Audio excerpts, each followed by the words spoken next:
Good morning. It's like 11, quarter after 11. And kids just got back. They were over with their grandparents for a sleepover. Went to a bull riding thing yesterday. And now we're down here. So Buddy wouldn't let me finish baling because he said I didn't know how to do it and didn't make good bales.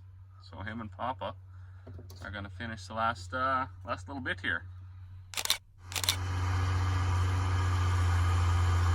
Oh boy. That working that tractor. That's a nice big bale.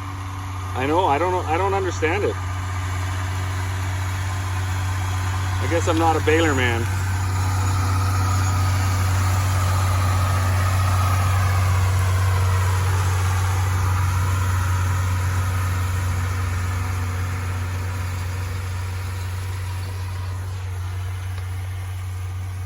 You got 3 of them already. I think he said he thought he'd get at least 4. It's his business. Maybe you should run it. I would have to do it. Well, they usually don't cut with a 35-foot swapping, so it's probably fairly deceiving. Yeah, that's it. Oh, a little bit of a clump there. Oh. Come back for that one.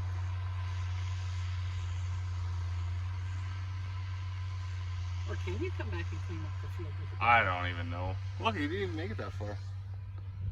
From there? See there?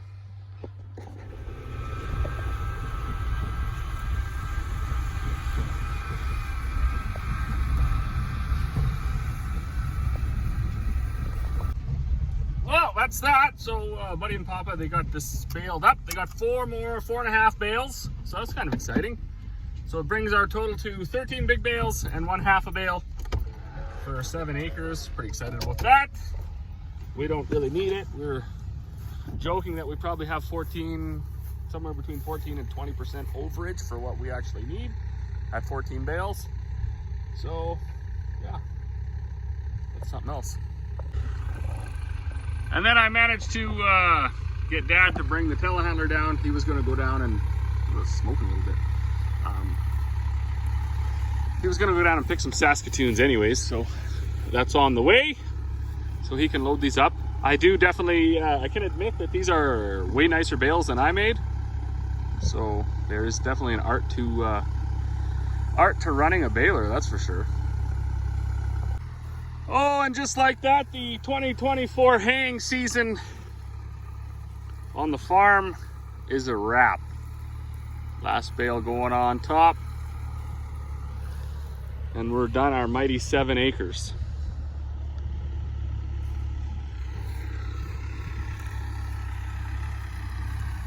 I'm getting it. And then I'm going to slow down and get Papa too. Don't run into the grass. You're supposed to be scared. Whoa, that's why we still got the... Hey, good thing. Come on, Telly. Get over here. We need help. Well, oh. Ta-da! And one got left behind. I don't think they're gonna load it again. What's that? That was all Papa's fault?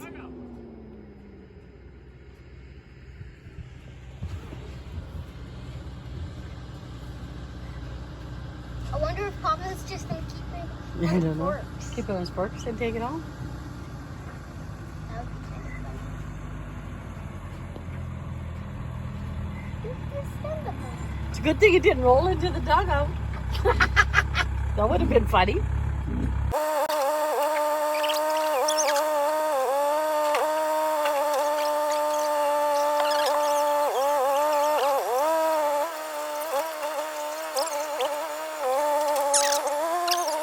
We make it out of the approach without rolling off. 4 bales on a trailer. 1, 2, there goes the trailer. There goes the trailer. Oh, they made it. Ta-da!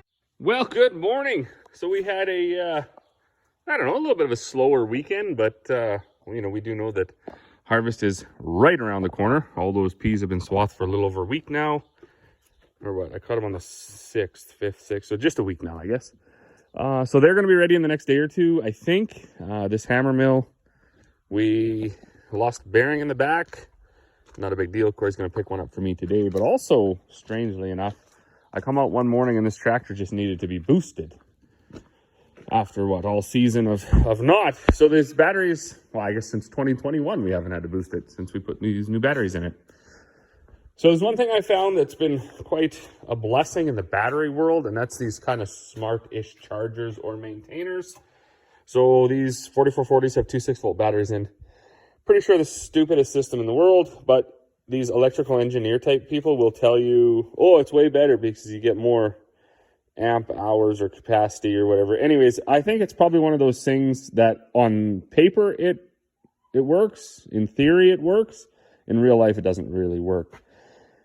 The more batteries you add, just, I mean, certainly on our farm, it seems the more trouble you have. But anyways, check it out. This one's still still charging. This one's not. So let's follow the wire to which one's which. So it looks like this one's probably the good battery. And this one is probably the not good battery. So let's put a charger or the tester on it now and see where we go. Okay. So right away, you know, down into the 6-volt, says it's okay. Flip it to test. Says it's weak. But it definitely doesn't say to replace it.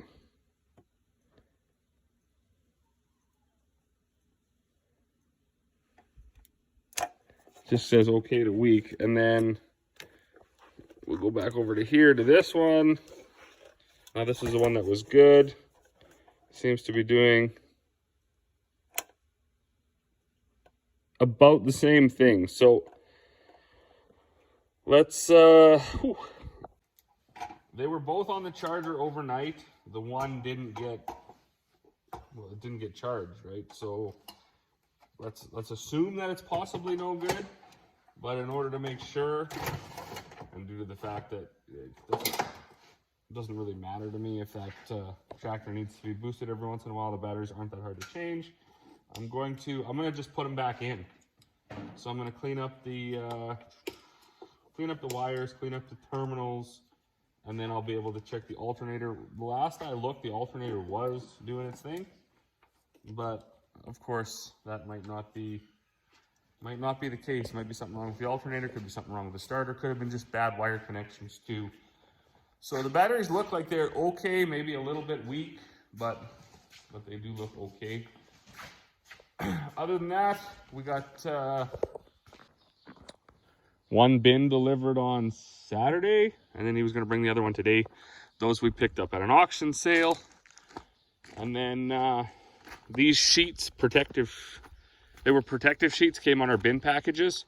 I'm going to put a square rectangle 2x4 frame and screw it to it, and we're going to use these as covers for our swing away hoppers. And then yeah, I'll probably move the stuff out of the little milling area there, clean up some of that spilt grain dust and stuff like that. There's a little bit of welding needs to happen where the shear pin goes on here, and then this part also fell off of right here. So there's a little bit of work to do to this guy. Corey's taking the kids over to the in-laws for a few days. They're going to do some summer camp stuff over there. And I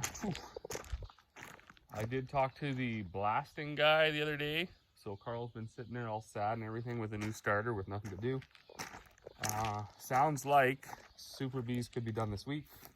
I think they were just putting them back together, you know, putting the lights and all the fenders and stuff back on. So that'll be exciting when we get to that. But as for me, I'm going to go in, I'm going to finish having my coffee. I just wanted to check these batteries before Corey left. I'm going to finish having my coffee, and then I'm going to, yeah, I'm going to come back out and get crack-a-lacking on this stuff. Well, good afternoon. That was something else. We just got like half an inch of rain in like 15 minutes out of that sky. So figure that one out. but you can see it was like an actual little flood.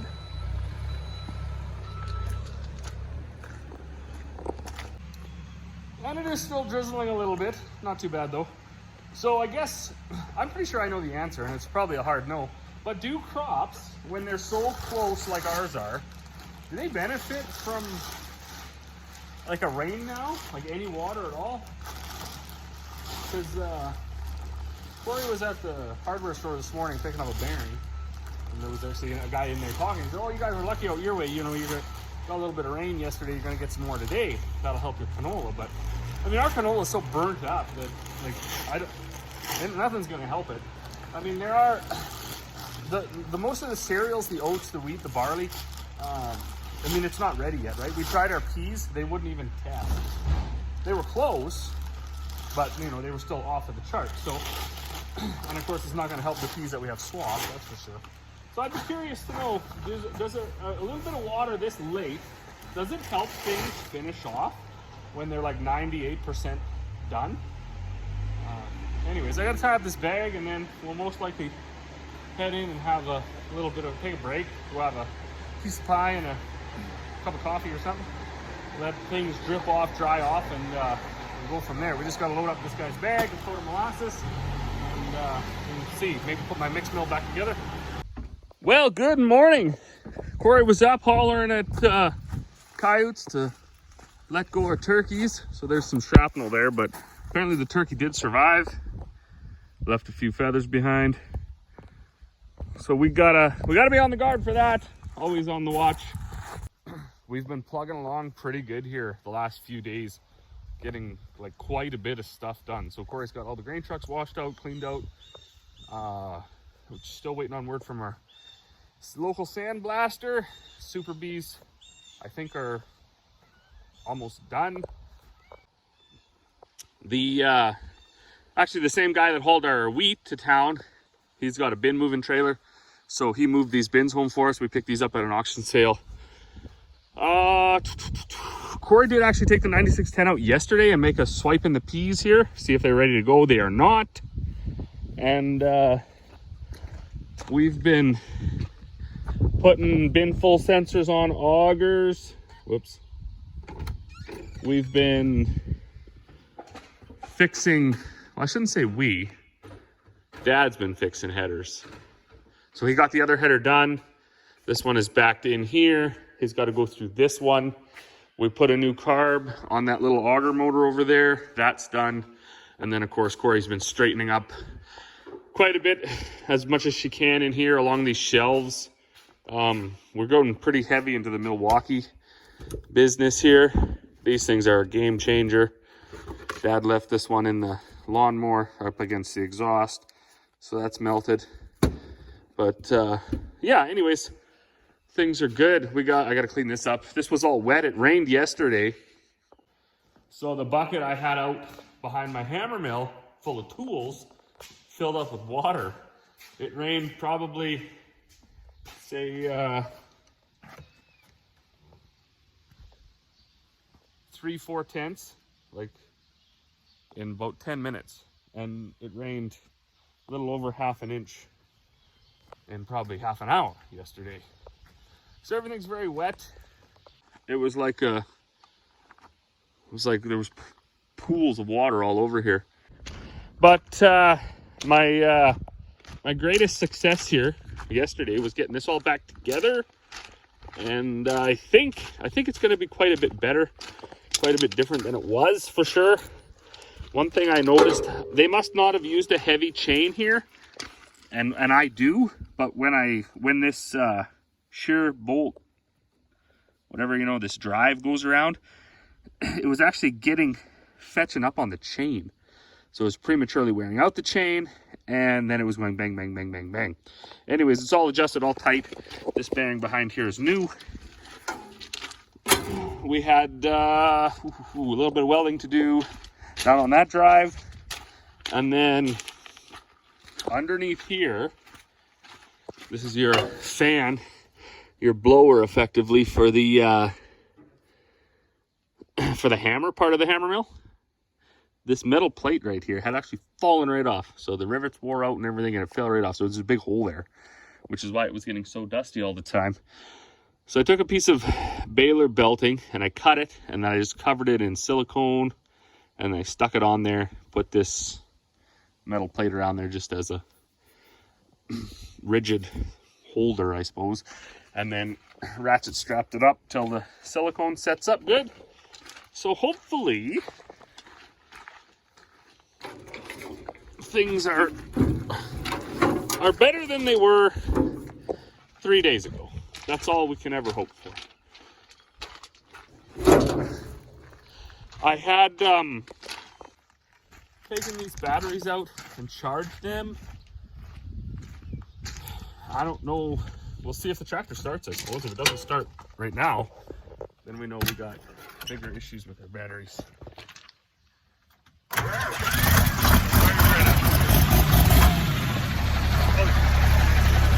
So that's a bit strange because for the last few days it's been dead. But when I put the batteries on the charger overnight and then put them on the tester, they all tested good. Or they both, whatever. So I guess we won't replace batteries until we figure out exactly what's going on here.